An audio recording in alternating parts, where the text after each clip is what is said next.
어려운 경제도 알기 쉽고 재미있게 읽어드립니다. 말로 풀고 썰로 푸는 하나TV. 토크원, 저는 하나은행 투자전략 섹션 박현식 팀장이고요. 저는 하나금융경영연구소 수석연구원 김수정입니다. 잘 부탁드려요.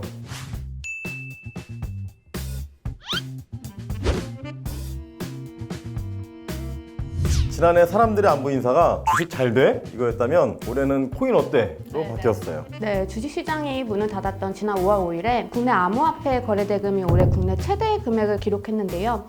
억소리를 넘어서 하루에 무려 40조 원. 그야말로 어마어마한 돈이 암호화폐 시장에서 거래가 되고 있습니다. 그와 더불어서 2019년에는 300만 원까지 떨어졌던 비트코인 값이 올해는 8천만 원을 돌파하면서 그야말로 광풍이 불어닥치기도 했습니다. 네, 맞아요. JP모건 애널리스트가 암호화폐에 투자하려는 사람이라면 가치가 제로까지 떨어지는 상황에 대비해야 한다라고 했고, 하루 뒤 제이미 다이먼 최고경영자가 암호화폐는 마약이야, 개인적인 가상자산을 멀리하라고 충고했습니다.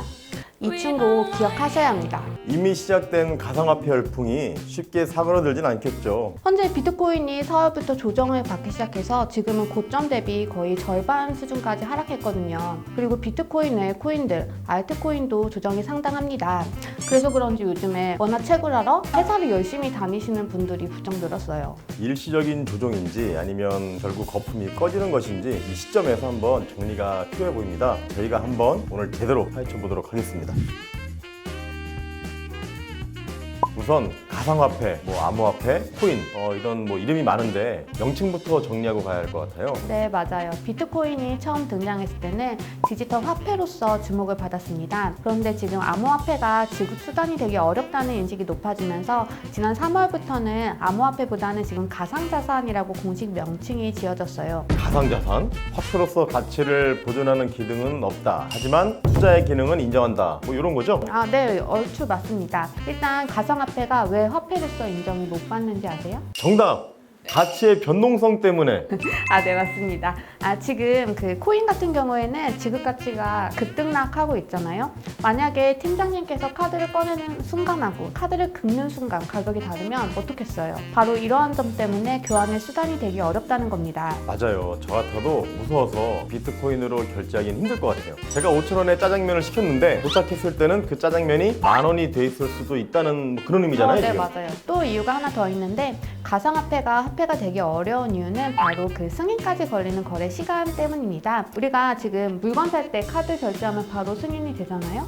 근데 비트코인은 최소 10분, 사실 완벽하게 확정이 되려면 1시간이나 필요하대요. 그래서 우리가 물건을 살 때 10분 동안 그 앞에서 기다리고 있어야 되거든요. 그러면 화폐로서 유용성이 엄청 떨어진다는 거죠. 거래 승인까지 1시간이나 걸린다면 확실히 화폐로 활용되기는 어렵겠네요. 그렇다면 자산으로서의 가상화폐는 어떻습니까? 어떻게 가상자산으로 이름이 붙여진 건가요? 지금 코인 시장이 얼추 금 시장의 10%까지 따라잡았거든요. 거기에 기관 투자자들까지 올해 들어오고 있고, 또 일종의 코인 생태계도 갖춰져 가고 있어요. 이러다 보니까 정책 당국 입장에서는 지금 자산으로 인정할 수밖에 없는 단계에 온 것 같고요. 하지만 지금 개인들은 가상자산을 안정적 투자 수단보다는 투기 목적으로 대하고 있는 게 사실이죠. 게다가 지금 전 세계 암호화폐 거래소에서 거래되고 있는 가상자산 종류가 10,000개를 돌파했습니다. 소위 자코인으로 불리는 가상자산이 자고 나면 또 생겨나고 있고, 이런 코인 중에 어떤 거는 하루에 1000배까지 가격이 상승했다가 바로 다음날 절반으로 하락하기도 합니다. 가상자산의 이런 급등락은 정부의 규제 영향도 있지 않을까요? 중국이 가상자산 전면 금지를 선언했는데요. 채굴도 금지하겠다, 채굴장을 빌려준 땅 주인도 처벌하겠다 하면서 중국 정부가 나섰는데 미국도 마찬가지죠. 미국 같은 경우에는 중국보다는 확실히 사실 덜하죠. 하지만 미국도 지금 $10,000 이상 가상자산을 거래할 때 국세청에 신고를 의무화하도록 할 계획입니다. 이는 지금 가상자산을 통한 자금 세탁 등을 방지하려는 의도로 보이고 있고요. 지금까지 충고만 하던 각국의 정부가 이제는 가상자산에 대해서 적극적으로 개입하기 시작한 거네요. 네, 맞아요. 중국 같은 경우는 이 암호자산이 통화 주권을 훼손할까봐 가장 적극적으로 대응하고 있고요. 그 외에 국가에서는 앞서 말씀드렸다시피 자금 세탁으로 코인이 사용되고 있고, 또 코인 사기도 많으니까 투자자 보호나 또 자금 세탁 방지 차원에서 개입하고 있는 상황입니다. 저는 미국에서 국세청 신고를 의무화한다는 게 가상자산을 인정한다는 또 다른 증거가 아닐까 싶어요. 처음엔 가상화폐에 대해 절대 부정하던 미국이 어쨌든 가상자산 거래를 정식 거래로 인정한다는 것이니까요. 제도권 안으로 가지고 오는 수순을 밟는 것이 아닌가 싶습니다. 합니다. 아무래도 그래야 관리도 더 수월해질 테니까요. 네, 맞아요. 우리나라 같은 경우도 최근에 특근법 개정했거든요. 그런데 가상자산과 관련한 특근법을 개정하면서도 가상자산의 제도화를 의미하는 것은 아니야 라고 못을 박았습니다. 관련 제도를 변경하지만 제도화는 아니다 라는 거죠. 왠지 술은 마셨는데 음주운전은 아니다 이 말이 떠오르네요. 지금 정부 입장은 가상자산에 대한 관리가 필요하지만 그렇다고 아직 하나의 자산으로 인정하기엔 시기상조다 하는 굉장히 신중한 스탠스를 보이고 있는 게 아닌가 싶습니다. 아직 과도기라 여러모로 정신이 없는 상황이네요. 하지만 원래 개혁이라는 건 처음엔 낯설고 고통도 따르는 거 아니겠습니까? 코인 시장이 지금 이렇게 상승과 폭락을 거듭하는 것도 코인 시장이 자리 잡기 위한 과도기가 아닐까요? 네, 하지만 저는 그래도 아직 내재 가치를 측정할 수 없는 이런 자산이 너무 높은 가격으로 평가받고 있다는 게 좀 버블 같다는 생각이 들거든요. 우리 17세기 네덜란드에서 튤립이 엄청난 가격으로 거래됐잖아요. 그러니까 이런 것처럼 이 가상자산 같은 경우도 신뢰가 무너지면 시장에서 사라져버릴 수 있는 그러한 그 알트코인들도 많다고 생각합니다. 맞습니다.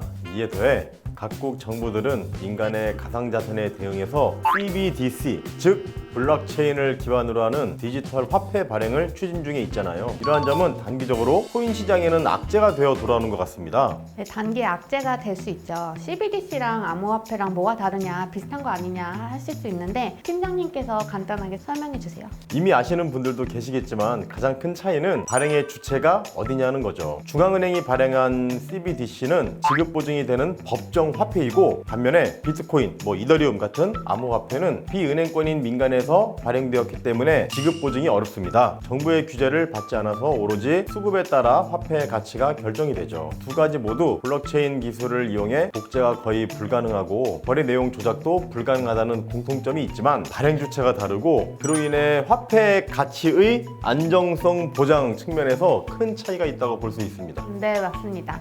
지금 제일 적극적으로 CBDC를 추진하고 있는 나라는 중국인데요. 2022년 동계올림픽 어디서 열리는지 아세요? 나 들었는데? 중국입니다. 맞아요. 얘기하려고 했는데. 네, 지금 중국인민은행은 지금 그 동계올림픽 때 CBDC를 외국인들이 사용하게 하는 걸 목적으로 지금 발행을 추진 중에 있는데요. 미국 같은 경우는 사실 선진국 중에서 CBDC 그 도입에 가장 소극적이었어요. 하지만 지금 중국이 이렇게 디지털 위안화를 급속도로 개발하니까 달러화 패권 전쟁에 대한 위협을 지금 느끼고 있어서 지금 최근 스탠스를 조금 바꾸고 있습니다. 하지만 이렇게 중앙은행들이 CBDC를 발행한다고 해서 지금 단기에 현재 통화를 대체하기는 어렵겠지만 디지털 경제에서 디지털 화폐 사용은 아마 필수 불가결한 흐름이 될 것으로 저는 생각하고 있습니다. 앞으로 디지털 화폐 시대에서는 우리가 쓰는 동전이나 지폐 이런 실물 화폐는 이제 박물관에서만 봐야 하는 날도 올 수 있겠는데요? 그러게요. 어쩌면 거의 모든 거래를 카드로 하고 있는 지금 이미 동전이나 지폐는 어느 순간부터 저희와 멀어지고 있는 것 같긴 합니다. 그렇다면 과도기에 살고 있는 지금 우리는 가상자산에 어떻게 접근을 해야 할까요? 과도기에는 언제나 위기와 기회가 공존합니다. 이럴 때일수록 더욱 신중해져야 하지 않나 생각하는데요. 우선 가장 조심해야 하는 부분은 지금 우후죽순 생겨나는 출처 불문의 알트코인입니다. 유독 우리나라 같은 경우가 문제가 되는 게 지금 비트코인이 글로벌 가상화폐 시장 시총에서 절반 이상을 차지하거든요. 근데 1일 거래량에서 우리나라 같은 경우는 비트코인 비중이 5%도 못 미쳐요. 그러니까 우리는 지금 가격 급등량이 큰 알트코인의 거래가 집중되어 있다는 거고요. 알트코인을 발행하는데 사실 영업신고도 필요 없고 코드 몇 줄이면 손쉽게 가능하거든요.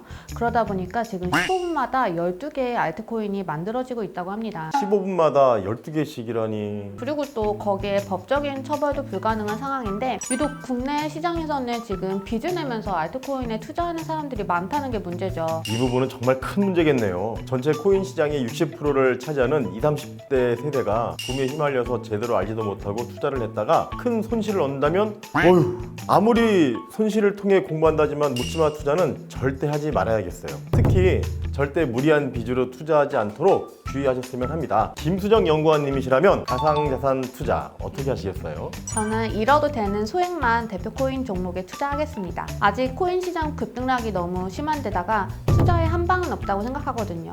오, 좋은 말입니다. 투자에 한 방은 없죠.